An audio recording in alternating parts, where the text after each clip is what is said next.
Azur Star, c'est mon premier club professionnel. Quand je quitte le Cameroun en 1999, je tombe directement au Congo. Et c'est un club, c'était une auto-école.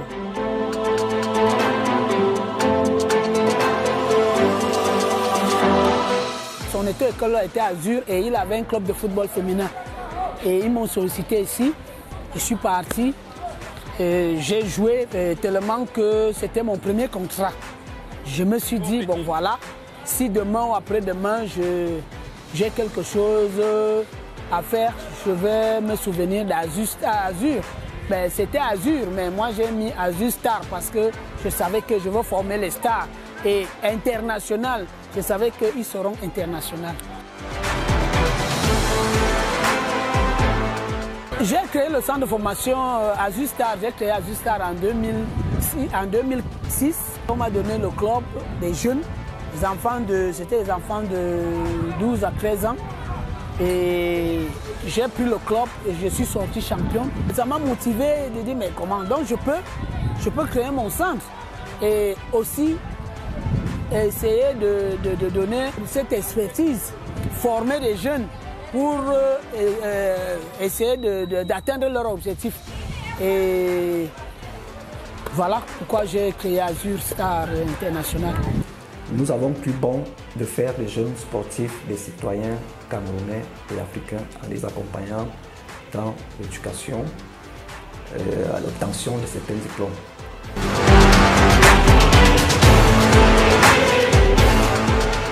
Azur Star déjà se présente comme un acteur dans le développement du football au Cameroun, pouvant accompagner des enfants dans un nouvel apprentissage.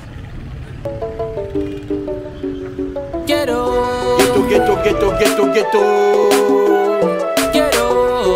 Ghetto superstar.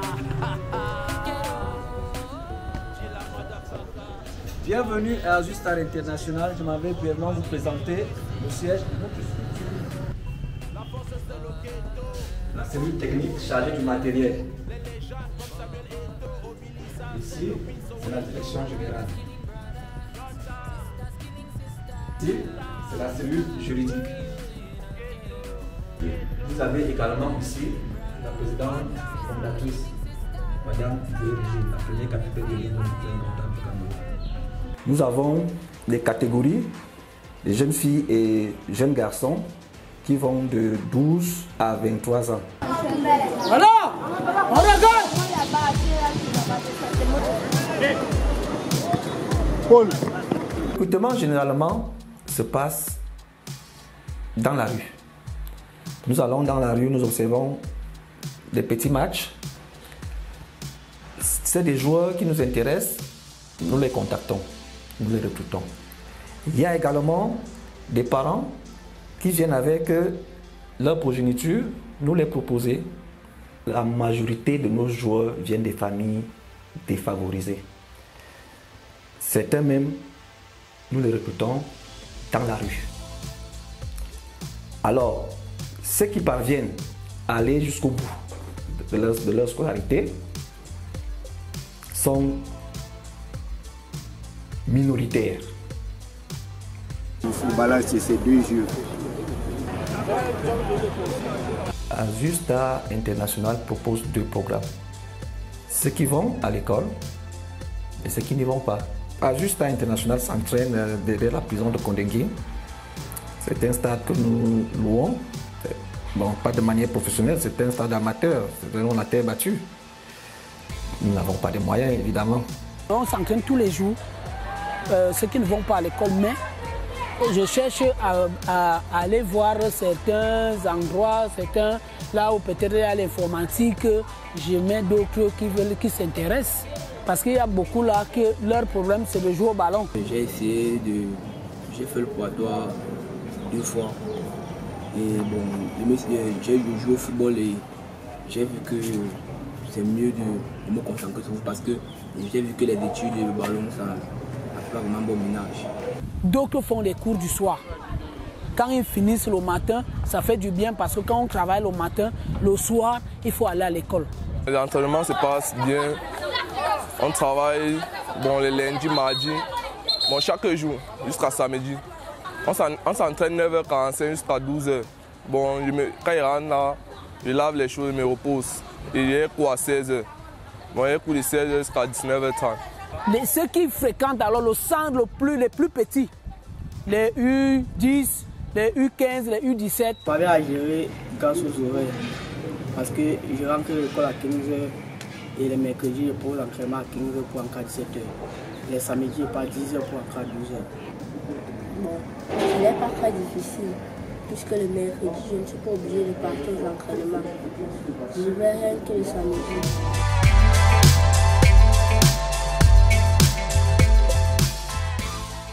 Moi, je me bats avec mes petits moyens.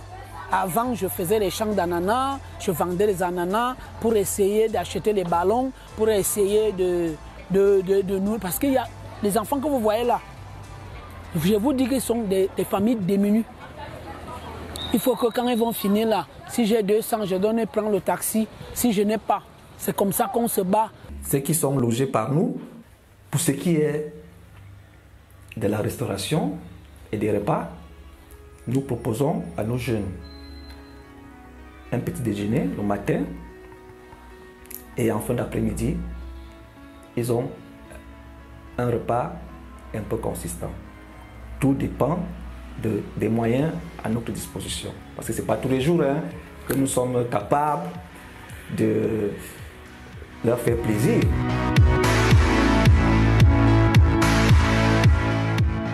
Nous n'avons pas encore d'infirmerie. Mais de temps en temps, nous avons des bénévoles qui exercent dans les métiers de la santé, qui de temps en temps nous prêtent main forte. Je suis dans la médecine kinéthérapie depuis 2010. Bon, à Azur, je suis là, ça fait aujourd'hui 2 à 3 ans. Suivi médical, non, il y en a. Pour ça, suivi médical, on fait le maximum pour que ces enfants-là se sentent quand même bien dans leur peau et leur corps.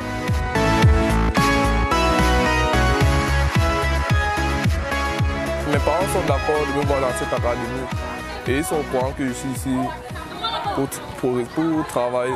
Les rapports que nous avons avec les parents sont comme dans toutes les sociétés. Mais dire que les parents déposent une somme pour quoi que ce soit, c'est... Bon, je ne crois pas. On ne paye rien à Azur. Mais de temps à autre, on peut apporter, de temps en temps, le parent peut apporter un petit soutien, soit pour un ballon, soit pour participer, comme je disais tantôt, à la nutrition. Mais ce n'est pas obligatoire, ce n'est pas exigé. Tout dépend de la volonté du parent. Ils doivent jouer. Tac, tu as reçu, tu as donné, tac, c'est là où on te juge. Ce n'est pas quand... Avec l'éducation, d'abord les enfants, je suis d'abord une mère, c'est une chance pour eux. Et en plus, j'ai joué au ballon, de façon que je rencontre beaucoup. Vous savez, si tu as 50 joueurs, tu vas trouver 50 mentalités. Donc, ce qui est bien parce que je les prends comme mes enfants, je les éduque comme mes enfants, je leur donne ce qu'il faut pour qu'une mère peut donner aux enfants. Les études internationales, c'est un bon cadre pour une formation parce que les dirigeants sont là-haut formés pour nous entraîner, pour nous encadrer. Je me sens très à l'aise. Je suis posé parce que on a d'abord les bons encadreurs, les dirigeants ils nous donnent tout quoi. Tout le savoir, ils nous enseignent bien, ils nous éduquent bien. C'est un peu ça ici, je suis à l'aise. Quand tu viens, ce n'est pas maintenant qu'on doit... Depuis que tu es venu, tu avais les modèles qui ont anniversaire. Ce n'est pas possible. Ce n'est pas le moment d'arriver. Quand le coach appelle, il faut être prêt. Les enfants au quotidien, ce n'est pas facile, ce n'est pas facile. Vous savez, 20 à 30, 50 jeunes comme vous constatez là. C'est 20, c'est 50, c'est 20, 30, 50 esprits. Il y a ceux qui ont les cornes sur la tête. Et il y en a ceux qui sont vraiment doux au point où c'est toi, l'encadreur, qui doit même l'amener à être un peu fort d'esprit. Toi, Soubi, non, on sent va pour jouer pour les autres. Un 6, on ne joue pas pour nous. Pour Azur, c'est travail, succès et volonté. Pour pouvoir progresser, pour pouvoir jouer professionnel. C'est le travail qui paye.